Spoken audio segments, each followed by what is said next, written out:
Selamat pagi Anda sekalian, salam jumpa, tetap semangat dan selalu jaga kesehatan.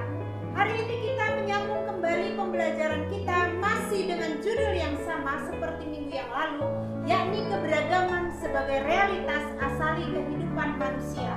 Tetapi hari ini kita akan melihat bagaimana pandangan kitab suci, baik itu perjanjian lama maupun perjanjian baru, berbicara mengenai keberagaman itu sendiri. Namun sebelum kita melanjutkan pembelajaran kita, mari kita siapkan hati kita berdoa terlebih dahulu. Dalam nama Bapa dan Putra dan Roh Kudus, amin. Bapa sumber kebahagiaan setiap insan, puji dan syukur kami haturkan kehadirat-Mu atas berkat dan rahmat-Mu kepada kami hingga saat ini. Kami mohon berkat-Mu untuk hari ini, agar kami mampu mengikuti kegiatan belajar kami hari ini dengan baik, sehingga kami dapat menghargai keberagaman yang ada di dalam masyarakat kami dengan mengamalkan ajaran cinta kasih yang Engkau teladankan bagi kami. Engkau kami puji ya Bapa, kini dan sepanjang masa. Amin. Dalam nama Bapa dan Putra dan Roh Kudus, amin.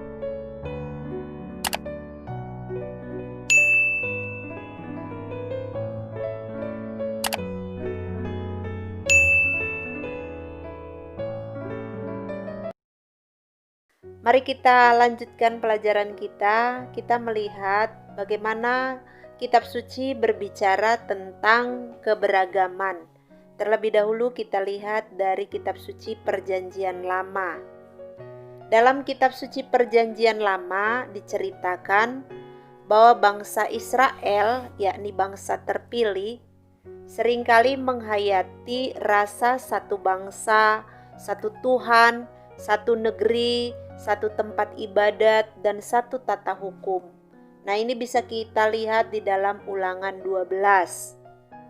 Dari sejarahnya ternyata ketika bangsa Israel bersatu, mereka menjadi kuat, sanggup mengalahkan musuh, dan menjadikan diri mereka menjadi bangsa yang jaya. Namun ketika bangsa Israel tidak bersatu, mereka menjadi bangsa yang tidak berdaya, dan tiap kali secara gampang dikalahkan oleh musuh-musuh mereka. Kitab suci menceritakan bahwa ketika bangsa Israel dari Mesir memasuki tanah Kanaan di bawah pimpinan Yosua, mereka sungguh bersatu dan dapat merebut tanah terjanji itu. Kita bisa baca di dalam Yosua 6 ayat 1 sampai 15, kemudian dilanjutkan ayat 63. Tetapi ketika mereka sudah menempati tanah terjanji yang dibagi menurut suku-suku keturunan Yakub, maka mereka lama-kelamaan terpecah dan menjadi lemah. Pada saat-saat itulah mereka menjadi lemah dan gampang dikalahkan oleh musuh-musuh mereka. Mereka pernah bersatu di bawah pimpinan Raja Daud dan menjadi bangsa yang kuat dan jaya. Kemudian mereka terpecah lagi dan menjadi lemah. Dalam kitab suci Perjanjian Baru dikisahkan bahwa ketika saat Mesias datang, bangsa Israel telah dijajah oleh bangsa Romawi. Akibatnya mereka menjadi bangsa yang lemah dan terpecah belah. Ketika Yesus ingin mempersatukan mereka dalam suatu kerajaan dan bangsa yang baru, yang tentunya bercorak rohani, Yesus mengeluh bahwa betapa sulit untuk mempersatukan bangsa Israel ini. Dikatakan di dalam Injil Matius 23 ayat 37 sampai 38, mereka seperti anak-anak ayam yang kehilangan induknya. Yesus bahkan berusaha untuk menyapa suku yang dianggap bukan Yahudi lagi, seperti orang-orang Samaria. Kita tentu masih ingat akan sapaan dan dialog Yesus dengan wanita Samaria di sumur Yakub yang ditulis dalam Injil Yohanes bab 4 ayat 1 sampai dengan 42. Dalam kisah percakapan Yesus dengan perempuan Samaria, terlihat bahwa Yesus tidak melihat perbedaan antara dirinya dengan orang Yahudi dan perempuan Samaria. Yesus justru melakukan percakapan dengan perempuan Samaria dan bahkan meminta air dari perempuan itu. Selain itu, Yesus mau berbicara dengan perempuan Samaria yang dapat dikatakan sebagai perempuan yang tidak baik-baik, karena dikatakan bahwa perempuan Samaria tersebut telah mempunyai 5 suami dan laki-laki yang ada padanya adalah bukan suaminya. Ini di dalam Injil Yohanes bab 4 ayat 17 sampai dengan 18. Hal ini juga dipertegas lagi dengan tindakan perempuan Samaria yang mengambil air pada tengah hari.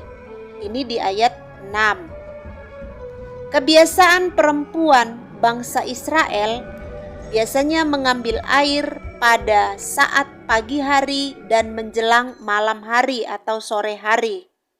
Biasanya pada kedua waktu tersebut mereka dapat bertemu dan berbincang-bincang satu sama lain, sehingga pada kedua waktu tersebut banyak orang yang menimba air. Tetapi ternyata berbeda dengan perempuan Samaria. Perempuan Samaria justru menimba air pada tengah hari, di mana pada saat itu tidak ada orang yang menimba air, sehingga hanya ia seorang diri yang menimba air agar tidak dilihat orang lain, karena ia adalah seorang perempuan yang tidak baik-baik dalam arti tanda petik. Tetapi Yesus tetap mau berbicara dan bahkan meminta air dari perempuan Samaria tersebut.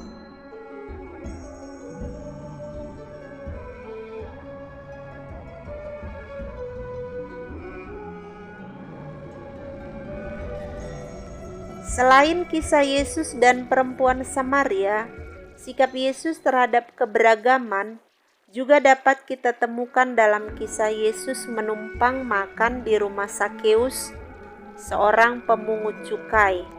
Ini kita baca di dalam Injil Lukas 19 ayat 1 sampai 10.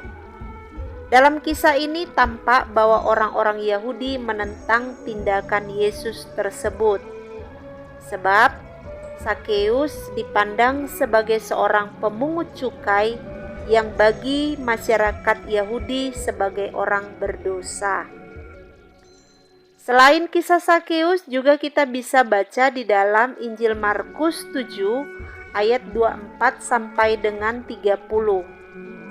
Ini mengenai penyembuhan yang dilakukan Yesus terhadap anak dari perempuan Sirofenisia. Dalam kisah ini, Yesus melakukan mujizat penyembuhan bagi anak perempuan Sirofenisia. Sirofenisia adalah kelompok masyarakat Yunani yang bagi bangsa Yahudi dipandang sebagai bangsa kafir.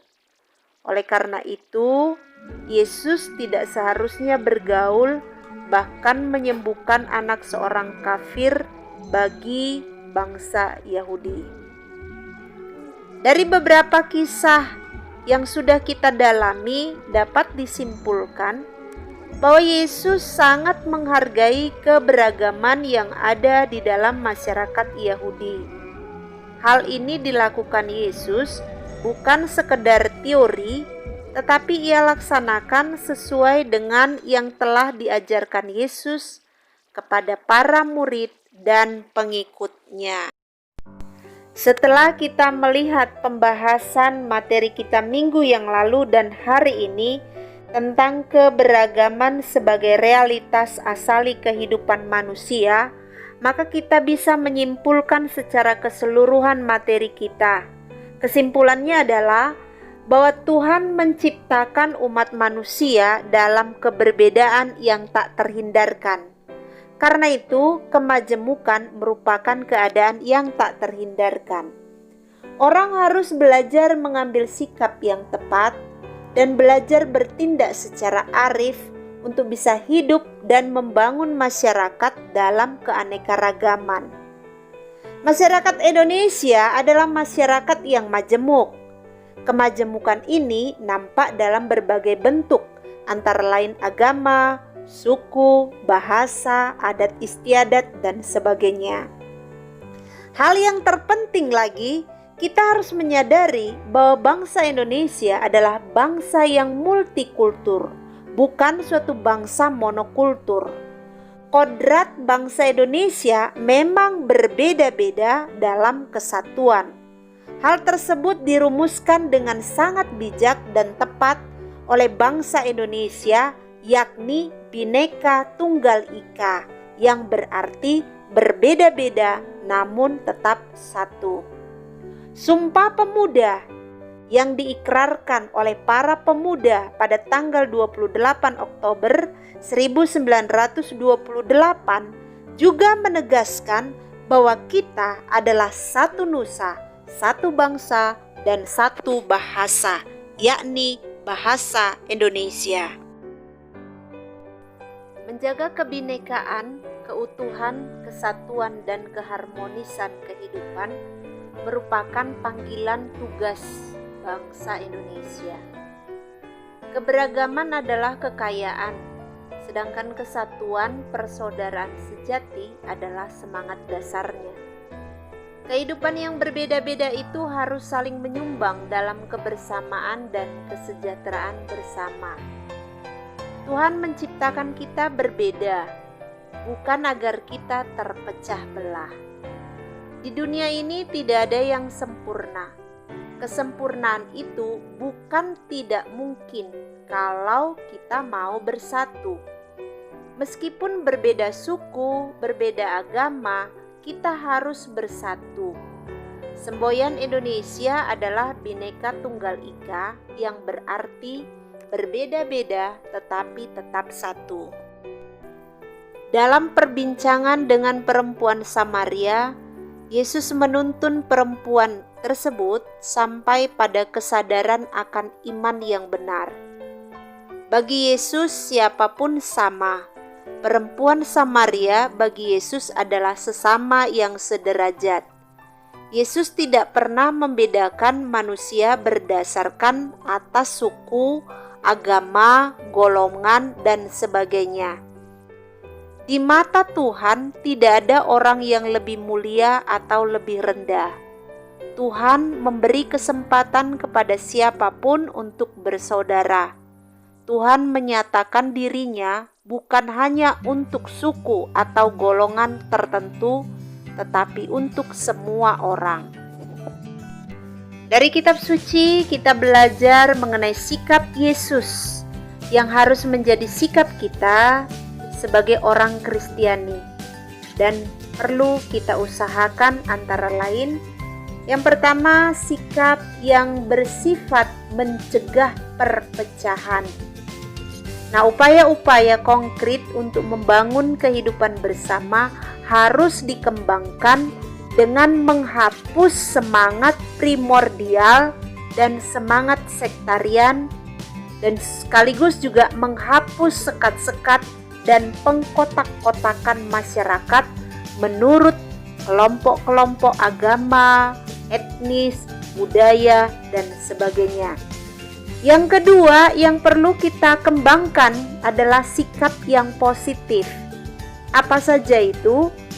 Dalam masyarakat majemuk, setiap orang harus berani menerima perbedaan sebagai suatu rahmat dari Tuhan. Perbedaan adalah keindahan dan sekaligus merupakan faktor yang memperkaya kita. Adanya perbedaan itu memberi kesempatan untuk kita berpartisipasi, menyumbangkan keunikan dan kekhususan yang kita miliki demi kesejahteraan bersama.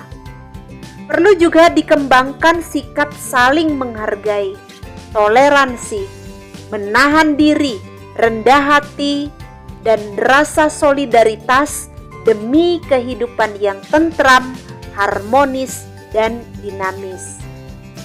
Setiap orang juga diharapkan bahu-membahu menata masa depan yang lebih cerah, lebih adil, makmur, dan sejahtera. Kita mengusahakan juga tata kehidupan yang adil dan beradab.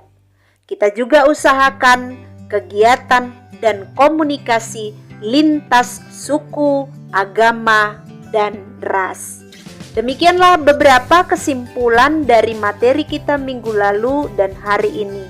Nah, untuk semakin memampukan kamu memahami materi hari ini, maka Ibu berikan kamu latihan. Maka Ibu harapkan Ananda sekalian mencoba mengerjakan evaluasi kita hari ini. Sekian dan terima kasih. Sampai jumpa dalam pembelajaran berikutnya.